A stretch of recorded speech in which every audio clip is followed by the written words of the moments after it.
ఇదిలా ఉంటే సోనియా గాంధీకి తెలుగువారి మనోభావాలు తెలియవన్నారు వైఎస్ విజయమ్మ. రాష్ట్రాన్ని ఎందుకు విభజిస్తున్నారో కాంగ్రెస్ పార్టీ సమాధానం చెప్పాలని అన్నారు.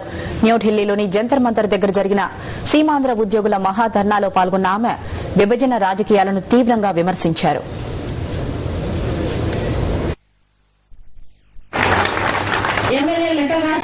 రాజీనామాలు చేశారు. రాజీనామాలు చేసిన తర్వాత ఆంటోనీ కమిటీ అని ఒక కమిటీ వేశారు. ఇంతకుముందు ప్రణబ్ ముఖర్జీ కమిటీ వేశారు. రాజశేఖర రెడ్డి గారు రోసయ్య గారి కమిటీ వేశారు.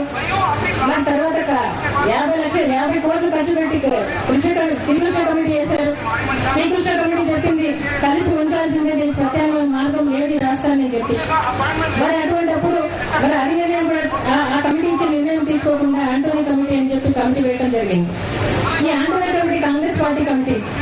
ఈ కమిటీలో మరి మన రాష్ట్రం గురించి తెలుగు వాళ్ళు ఎవరు లేరు, తెలుగు వారి మనోభావాలు చెప్పేవాళ్ళు లేరు ఇక్కడ. మరి సోనియా గాంధీ గారికి కానీ మరి ఇక్కడ ఉండే వాళ్ళు కానీ ఏ విధంగా తెలుస్తుందని అడుగుతా ఉన్నా.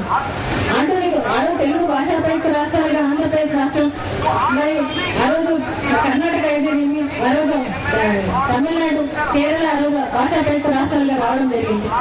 మరి ఈరోజు ఆ భాషా ప్రయుక్త రాష్ట్రాల్లో ఏ ఒక్కటైనా కూడా ఈరోజు విభజన చేసుకుంటా ఉన్నారా?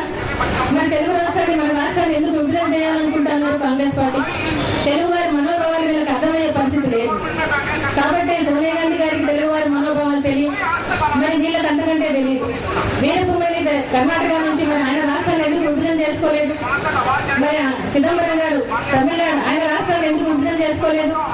మరి ఆంటోనీ కేరళ ఆయన రాష్ట్రాన్ని ఎందుకు విభజన చేసుకోలేదు?